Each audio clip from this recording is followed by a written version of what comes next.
All right, we've been talking about leadership. Let's talk about alternatives to leadership. It's kind of a funny way of looking at it. What might be an alternative to leadership? Well, turns out there's a couple. We can either substitute leaders or we can neutralize them. So let's look at, first of all, let's look at things for the individuals that either substitute or neutralize leadership. And basically, it comes down to actually, let's look at jobs first. Structured or automated. Rules. Rules get in the way of leaders. So we go to the bank, you go to the Department of Motor Vehicle, right? You go to a very large bureaucratic organization, parts of the federal government, places like that. It's somewhat difficult to be a leader because the rules get in the way. So the leader wants to challenge the organization to do this new thing, to change thing, and you always have a whole line of people, bureaucrats, whoever say, can't do that. The rule says this. Oh, don't have the forms filled out for that. Oh, fill out this in triplicate. No, you can't do that. It's not authorized. Right? So the rules often get in the way. So how do you make that? So if you're an organization that needs a lot of change, you need a leader to take you to change, what do you need to do? You need to get rid of a lot of the rules, right? There's a lot of literature that shows that. So if you're in a very structured and automated, by automated I mean the decisions are automated, right? They're just canned program decision making, right? If the organization is highly controlled, right, then the things aren't going to go well. You're going to have trouble getting people to do what you need them to do. If the organization itself has rigid procedures and rules, like you have to fill out everything in triplicate, like I mentioned. The goals are very explicit. You need to reduce your inventory by 12%. But the leader wants us to do something else. Too bad, you got very explicit rules, and it's a very rigid reward system tied to that. Leaders are in a fluid environment. They're dealing with vision. They're dealing with future. They're dealing with far future. They're not dealing with the end of this quarter. They're dealing with where we're going to be a couple years out. And so it's very difficult in a very rigid, explicit system to get people to do what you want them to do. They're simply motivated incorrectly.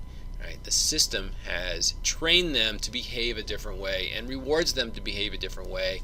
And if you want that to change, then you're probably going to have to change the system. And that is extremely difficult to do. So again, this is a class on organizational behavior. People behave a certain way because the organization has trained them so. I used to have a organizational professor when I was in grad school. He used to say, tell me how I'm going to be rewarded and I'll tell you how I'm going to be behaving, right? So says, if I'm a salesperson and you're going to pay me to make sales calls, then I'll just sit there and start calling people like crazy. It doesn't matter if they buy anything, right? But as opposed to if you're going to reward me for selling stuff, not just making sales calls, then don't count my sales calls, right? Just measure what I sell, and that's what I'll focus on. In terms over here of substitute and neutralizers for leadership, individual professionalism is kind of funny so people can be their own leader, right? And certainly you are the leader of you. You always are the leader of you, and you're in charge of your own career. That's why I'm trying to give you career professional advice or career advancement advice as we go through this course. And if people see themselves as a strong professional, they're less likely to be acceptant or even in need of outside leadership. If they have a high level of motivation, same thing. They're less likely to need. It's like, I know what to do. I see what needs to be done. Why do I need this person telling me that? If they have lots of experience in training, that also leads to their professionalism. Right? Or if they're just indifferent to rewards. I don't need that. I don't want that. It doesn't care. So they're difficult to motivate because of the reward system it's an improper reward system. Right? You're not motivating with what they want. Maybe they don't want to be employee of the week because they're not a teenager, they're 50 years old, and it means nothing to them to be employee of the week. Maybe what they'd rather have is more responsibility or to get a choice in making some of the decisions or something like that. Right? And sometimes the group norms and group cohesiveness, the group will shun people that try to stand out differently. If you try to make yourself look good, we think that makes us look bad, and we don't like that, so we will kick you out of the group, and you won't have any friends at work. There's nobody to go to lunch with you. There's nobody to talk nice to you. We will give you the cold shoulder, or maybe actively give you a hard time.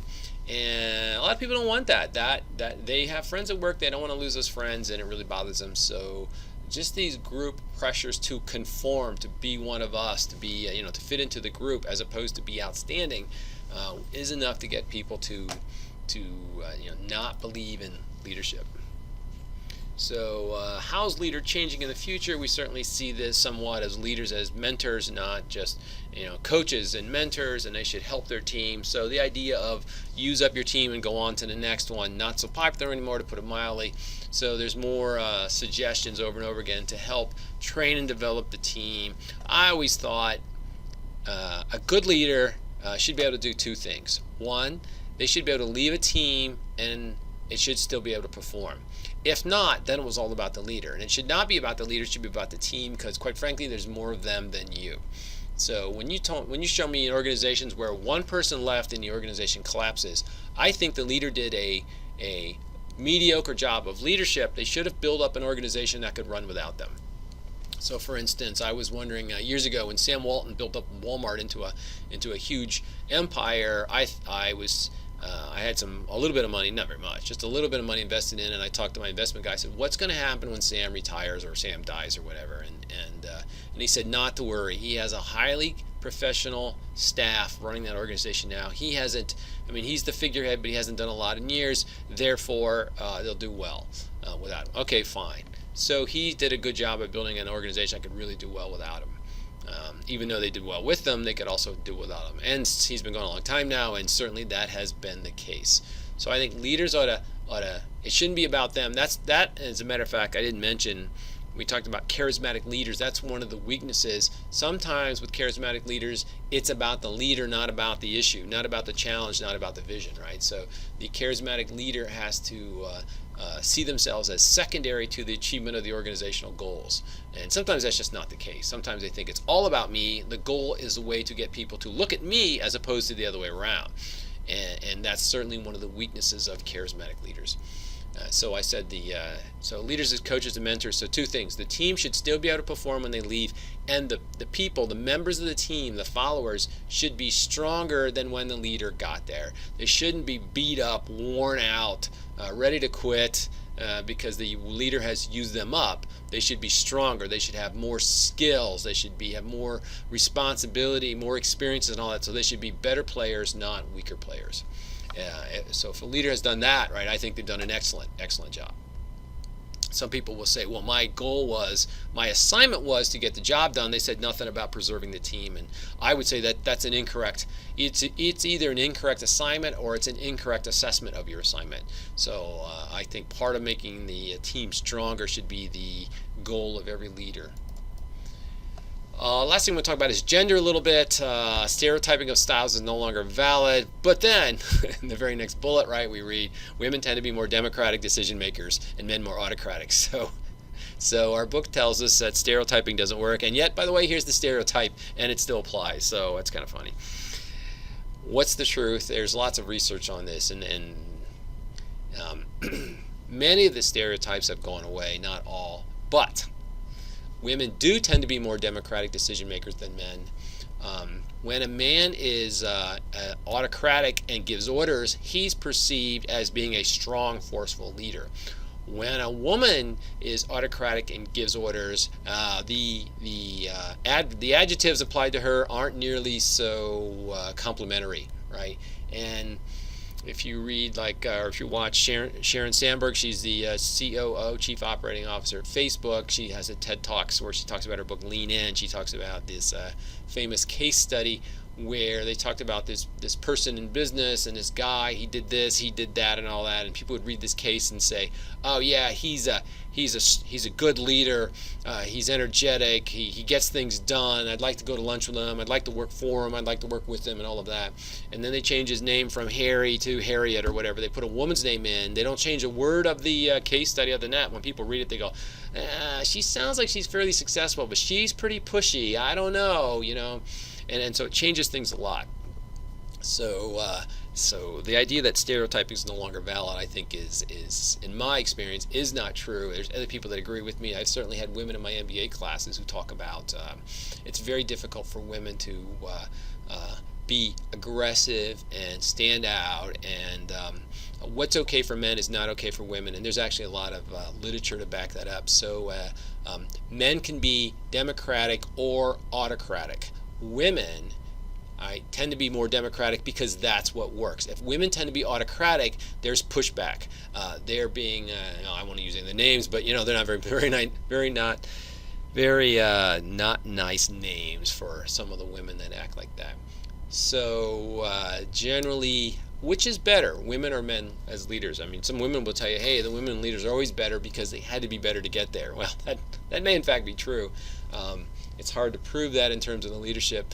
Those who look at the effectiveness of leaders say, if it requires more critical thinking, higher level thinking, more complex problem solving, more team support, women tend to be better. Women tend to be better communicators. They tend to make their team stronger. They tend to work through conflict better. Men have one overriding feature that tend to make them more successful than women in a certain situation. Men tend to not give up. Now you can say, well, your average guy is kind of clueless if you want to put some stereotyping on it, and they don't know when to quit, and quite frankly, the evidence backs that up. So men tend to persevere when the chips are down. They are last to give up. But women tend to do better when it's complex issues, when there's a democratic decision making, when the situation calls for a democratic decision making style. The women tend to do somewhat better than the men. Overall effectiveness, when you compare the two genders in leadership roles, not hugely different is what a lot of the leadership literature will show you. Last warning here from cross-cultural leaders. If you're trying to do leadership with somebody from a different country than your own, be aware they might have different expectations of their leaders. They might expect you to be autocratic because you're the leader, you're in charge. Why are you asking me my opinion? You get paid to be the boss. What are you asking me for? What are you, not a leader? Right? It may be that, or it may be, what are you so pushy? You come in here giving orders. We're smart people too. Why didn't you ask us our opinion? So different cultures have different ways they look at leaders. Before you try leading someone from a different culture, and before you try leading in a different culture, before you're a different country, all right, I strongly advise you to read up about leadership in that culture and how your culture differs from that culture and see what the differences are. Even subtle things can matter a lot. So just understand it, that there's certainly different leadership styles in different cultures, and it is what it is. And so remember I said there's more of them than you, so if you're the leader, you need to adjust to what they need, even if it's not your natural style. So good luck when you're trying leading outside of your home country. And this concludes chapter 12.